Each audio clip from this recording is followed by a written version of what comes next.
Emmanuel Macron qui s'est exprimé sur plusieurs dossiers du continent américain. Oui, sur le Congo-Kinshasa notamment. Emmanuel Macron demande à l'Union africaine d'apporter des garanties pour des élections en 2018 dans le respect de la Constitution.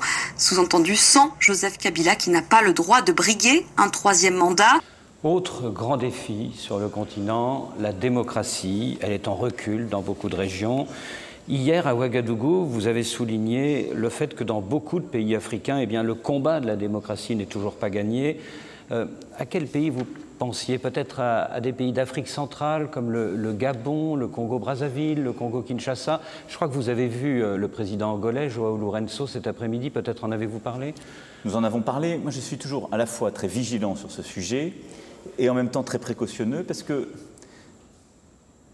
expliquer depuis Paris ce que doivent être les systèmes de gouvernance, le respect de la pluralité en donnant des leçons, c'est un peu ce avec quoi nous devons terminer, ça a souvent peu d'efficacité. Donc moi je souhaite que l'Union africaine soit justement la plateforme qui permette aussi de porter cela avec beaucoup plus de vigueur.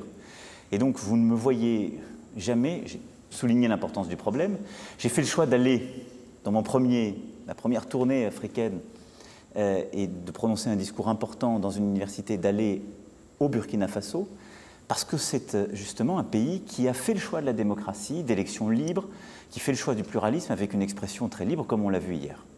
Il y a, on le sait bien, de nombreux pays aujourd'hui où le pluralisme est parfois remis en cause, où le sujet de l'alternance politique n'est pas une évidence, et je pense qu'il faut que les États africains se saisissent du sujet.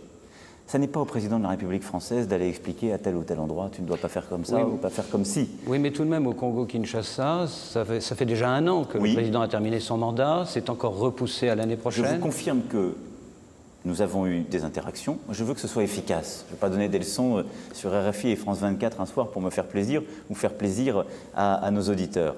Donc, j'ai conduit plusieurs démarches pour demander au président de procéder aux élections, comme il s'y était engagé et comme c'était prévu. Et j'ai eu plusieurs contacts, en particulier celui que vous avez évoqué aujourd'hui avec beaucoup de sagacité, comme avec l'Union africaine, le président actuel comme le président à venir, pour qu'une discussion dans le cadre de l'Union africaine, qui je pense est le bon forum, puisse se tenir, afin que nous ayons en 2018 des élections dans le cadre constitutionnellement prévu.